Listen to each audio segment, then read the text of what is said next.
Hello. Barroz എന്ന ചിത്രത്തിൻ്റെ മൂന്നാം ദിവസത്തെ കേരള ബോക്സ് ഓഫീസ് കളക്ഷൻ റിപ്പോർട്ടാണ് ഇന്നൊരു വീഡിയോ ഭാഗത്ത്. വീഡിയോയ്ക്ക് മുൻപ് വീഡിയോ ലൈക്ക് ചെയ്യുക, ചാനൽ സബ്സ്ക്രൈബ് ചെയ്യാൻ വേണ്ടി ശ്രമിക്കുക. മോഹൻലാൽ നായകനായെത്തിയ ചിത്രമായിരുന്നു ബാറോസ്. ചിത്രത്തിന് ഒരു ആവറേജ് അഭിപ്രായം മാത്രമാണ് മൂന്നാം ദിവസവും പുറത്തുകൊണ്ടിരിക്കുന്നത്. അതുകൊണ്ട് തന്നെ എല്ലാ സിനിമാ പ്രേമികളും ഒരേപോലെയാണ് ബാറോസ് എന്ന ചിത്രത്തിൻ്റെ ഓരോ ദിവസത്തെയും ഓരോ കളക്ഷൻ റിപ്പോർട്ടും അറിയാൻ വേണ്ടി കാത്തിരിക്കുന്നത്. ഫൈനലി ചിത്രത്തിൻ്റെ ഏറ്റവും പ്രധാനപ്പെട്ട കേരള ബോക്സ് ഓഫീസ് കളക്ഷൻ റിപ്പോർട്ടൊക്കെ പുറത്തുവന്നിരിക്കുകയാണ്. ചിത്രത്തിന് ഇന്ന് മൂന്നാം ദിവസം ഒരു ആവറേജ് ബുക്കിംഗ് മാത്രമാണ് ചിത്രത്തിന് നടന്നുകൊണ്ടിരിക്കുന്നത്.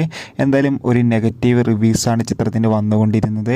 എന്തായാലും ഇപ്പോൾ കിട്ടുന്ന അപ്ഡേഷൻ പ്രകാരം ബാറോസ് എന്ന ചിത്രത്തിന് മൂന്നാം ദിവസം കേരളത്തിൽ നിന്ന് മാത്രം 1 കോടിക്കടുത്ത് വരെ കളക്ഷൻ നേടിയെടുക്കാൻ വേണ്ടി സാധിക്കുമെന്നാണ് ട്രാക്കിംഗ് റിപ്പോർട്ടുകൾ സൂചിപ്പിക്കുന്നത്. കാത്തിരിക്കാൻ നമുക്ക് ബാറോസ് എന്ന ചിത്രത്തിൻ്റെ കൂടുതൽ ബോക്സ് ഓഫീസ് കളക്ഷൻ റിപ്പോർട്ടിനായി. ചിത്രം കണ്ടവരുടെ അഭിപ്രായം കമൻറ്റ് ചെയ്യുക.